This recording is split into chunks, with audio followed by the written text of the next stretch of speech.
যারা ফেসবুকে কাজ করেন তাদের জন্য একটা নতুন আপডেট আছে। এখন থেকে কিন্তু আপনি আপনার যে কোনো স্ট্যাটাস, অর্থাৎ আপনার কোনো লিখিত স্ট্যাটাস অথবা কোনো পিকচার, কোনো ছবি যদি ফেসবুকে আপলোড করেন, তা থেকে কিন্তু আপনি ইনকাম করতে পারবেন। আগে যেমন আপনি রিলস ভিডিও, তারপরে লং ভিডিওর মাধ্যমে, লাইভের মাধ্যমে ইনকাম করতেন, এখন কিন্তু নতুন আপডেট অনুযায়ী আপনি যা কিছু পোস্ট করবেন তার বিনিময়ে কিন্তু অর্থ ইনকাম করতে পারবেন।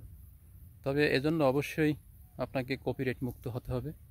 অন্যর কোনো কিছু, অন্যর কোনো ভিডিও, কোনো ছবি, কোনো কিছুই কিন্তু ব্যবহার করা যাবে না।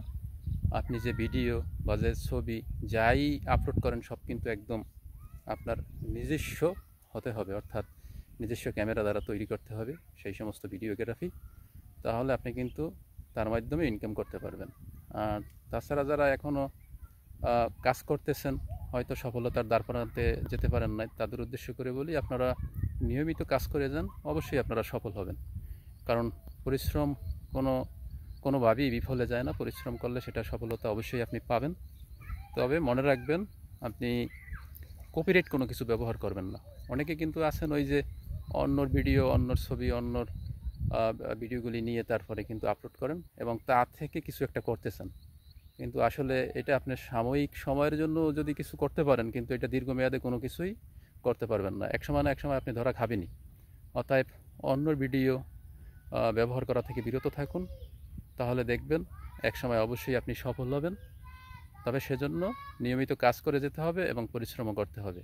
আর এখন থেকে যারা কোনো ছবি বা পিকচার আপলোড করতেন না, তারা এখন থেকে করতে পারেন। এর বিনিময়ে আপনি কিন্তু এখন ইনকাম করতে পারবেন। আমি আমার পেজে এতদিন যে ভিডিওগুলি আপলোড করছি, সেই ভিডিওগুলি আমার যে ত্রুটি ছিল, যে সমস্যা ছিল পেজে, সেটার সমাধান হয়ে গেছে ইনশাল্লাহ। সেই ভিডিওগুলি এখন থেকে আপনি বা আপনারা যারা আমার পেজে সংযুক্ত আছেন নিয়মিত আকারে পাবেন। কারণ এর আগেই বলে রাখছিলাম যে সাময়িক সমস্যার জন্য আমি পেজে শুধুমাত্র লাইভ করতেছি, কোনো ভিডিওগ্রাফি আপলোড করতেছি না। কিন্তু সেই সমস্যার সমাধান হওয়ার কারণে এখন থেকে নিয়মিত আমি আপনাদের জন্য আগের মতো পুনরায় ভিডিওগ্রাফি আপলোড করব। অবশ্যই ভিডিওগুলি দেখবেন, যদি ভালো লাগে তাহলে আপনার মন্তব্য কমেন্টে লিখবেন। আর কী ধরনের ভিডিও দেখতে চান তাও জানাবেন। আশা করছি আগের মতো আবারও আপনারা আমাদের পেজের সাথে যুক্ত থাকবেন, সেই প্রত্যাশা রাখছি। সবাই ভালো থাকবেন, সুস্থ থাকবেন। আল্লাহ হাফেজ।